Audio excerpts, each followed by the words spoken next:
everybody and welcome back to the Bourbon Bar. I'm Holden and today I'm going to be reviewing one of our crowd favorites, Larceny Barrel Proof Batch A122. Now, for those of you who don't know, Larceny Barrel Proof is the same distiller slash company as Elijah Craig Barrel Proof. This is a Heaven Hill product. Each year they get released in the same way that Elijah Craig's do in batches A, B, and C, which are first, second, and third batches. Then they have a number after them like 122, 522, or 922, and that stands for the date. 1 being January, 22 being 2022, and then 5 being May, and 9 being September. This is batch A122, which means that the first batch of the year, January of 2022, that is when this whiskey was supposed to come out. Now, for those of you who don't have a calendar, it is currently May of 2022, and last week I released my video of Elijah Craig Barrel Proof batch B522. Larceny seems to always be a little bit behind schedule, almost like a late bloomer. It never seems to find its way to the States quite as fast as Elijah Craig did, and quite honestly, that's a bummer because I love Larceny Barrel Proof. I've only ever had C921 for Larceny Barrel Proof, but I have right here A122, and I can't wait to get into it. The stats on this bottle, it is 124.4 proof, comes out to 62.2% alcohol, and the age statement on these guys, I believe, are closer to like the 6 to 8 years. I'm not entirely sure. Don't quote me on it, but I think that these are closer to the 6 to 8 year mark, whereas Elijah Craig Barrel Proof is a 12-year-old age statement. The one thing that makes Larceny Barrel Proof special, besides the kick-ass black bottle, is this is a wheated bourbon from Heaven Hill, so it does have a sweeter tendencies, in my opinion, compared to the Elijah Craig Barrel Proof. That being said, I'm going to go ahead and uncork this bottle. That sounded weird. I'm going to do it again. Oh, man. Okay, so I'm going to go ahead and pour myself a hefty glass of this because, quite frankly, I need it.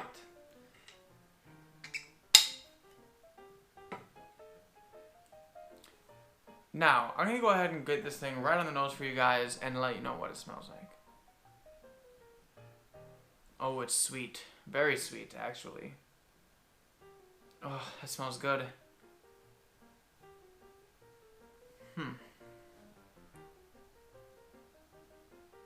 Oak is there. For sure, oak is there. Alright, so there's some proof there right in the top of the glass. One of the first things you notice is going to be, this is a proofy gal. However, you get past the proof, you're getting a little bit of peanuts. When I say a little bit of peanuts, it's apparent. Like, smells like peanuts to me. But there is a little bit of, like, creaminess in there. Almost like a creamer for a coffee. Like a caramel creamer, however you say it. There's some red fruit there, honestly almost like a raspberry, but it could be something darker, almost like a blackberry would be a great note for this one. I want to say there's a little bit of like a milk chocolatey note in there as well, just in the background of things. But overall, this smells very sweet.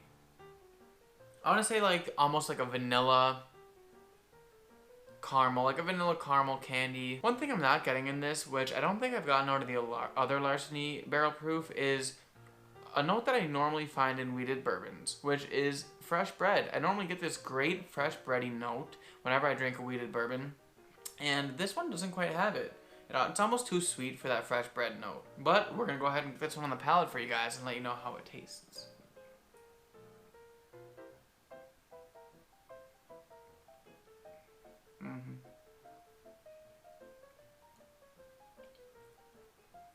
Ooh.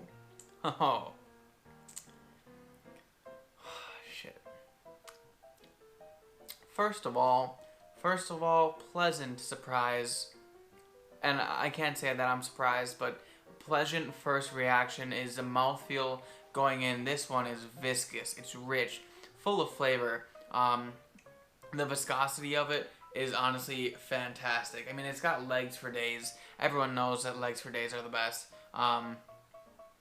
But overall, it's like this like really rich caramel and this overwhelming sweetness. It's got a molasses note, almost like a really brown sugar molasses coming at it.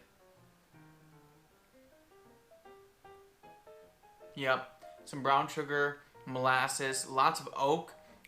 Just a hint of like, this is closer to nutmeg on the palate, but overwhelmingly really nice. It's sweet. That chocolate on the nose that I'm getting comes through on the palate, just on the back end quite a little bit.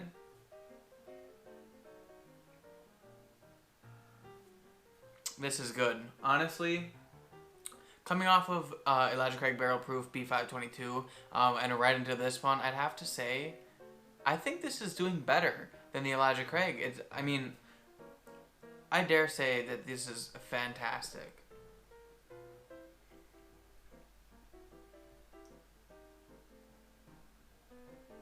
Okay, it's got some fruity notes. Just this sweet, fruity, but overall more on the molasses and like nutmeg, chocolate. Like, think about, what are those molasses? Molasses cookies are a thing, right? Oh, tastes like a molasses cookie, and it's fantastic. Warm, fresh out of the oven. It leaves a little bit of a Kentucky hug, and when I say a little bit, I mean a lot of it, because this is all of 124.4 proof. Drinks warm, but that's okay because I like it like that. Molasses cookies, fresh out of the oven, all the way down. Super sweet, super nice, decadent. Honestly, this is fantastic. Now I'm going to add a little bit of water to it and bring down the proof just a smidge to see how much it changes things and see if it lightens it up a little bit. So I got 1 milliliter of water here, and I'm just going to add it to the whiskey and then give it a swirl.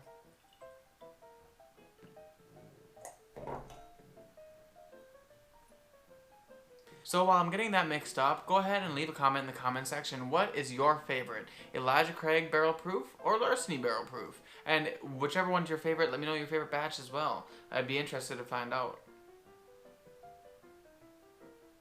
Oh, okay.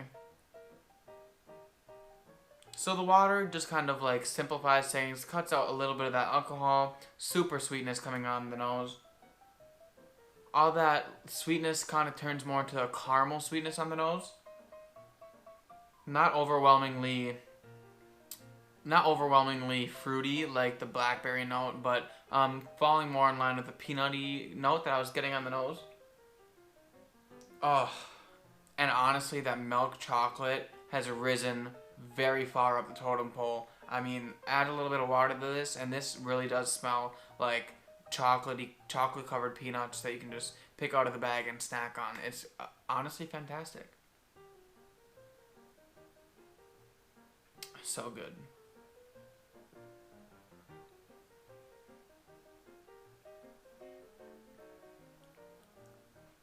Okay, so on the palate, keeps some of that viscosity, which is a pleasant surprise after adding a little bit of water.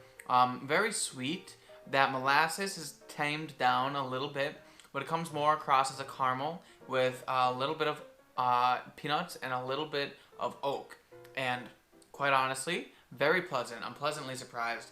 Very good whiskey. I don't think I would normally add water to this, but I wouldn't be ashamed to add water. I definitely think that water could bring something different to the table, especially if it's a day that I don't quite want 124.4 proof. Quite frankly, this is amazing whiskey, and I think it's time I give it a grade, and you guys might be shocked to learn what my grade of this is. So, my grade for Larceny Barrel Proof Batch A122 comes out to a 9.3 out of 10.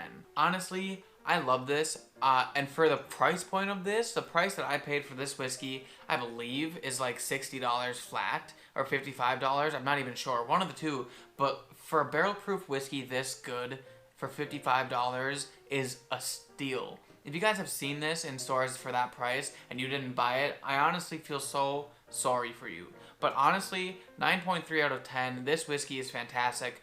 I would be very curious to place it up against the C921 and see how it lies against that, because I loved C921 as well. But this one kind of brings something a little different to the table.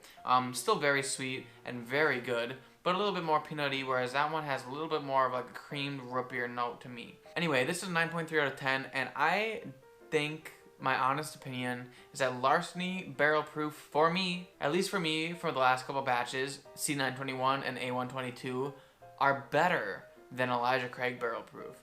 Now, in order to find that out, I'll have to go through my Elijah Craig Barrel Proofs again, figure out which one of those I like the best, which I believe was C921 and then A122 second, and then place it against the two Larceny Barrel Proofs I have and see how they compare. But I will do that probably either on a live stream or in a video for you guys, just so you know my honest opinion on those. And that being said, that's the end of the video. I love this whiskey, and I think you guys would love it too. Anyway, that's the end of the video. If you guys liked it, please hit the like button. It helps me a lot as a channel to grow and bring you guys more content. And definitely hit the subscribe button because I am on my way to 1,000 subscribers and I want to get there before the end of the year. So if you guys could subscribe, tell your friends, tell your wife, tell your kids to go subscribe to my YouTube channel, The Bourbon Bar, and check me out on Instagram at @thebourbonbar_ and email me if you ever want to send me any kind of whiskey. Also, I have a Patreon linked in the description below. Go check me out and maybe subscribe to that. It would help me fund these adventures of whiskey. So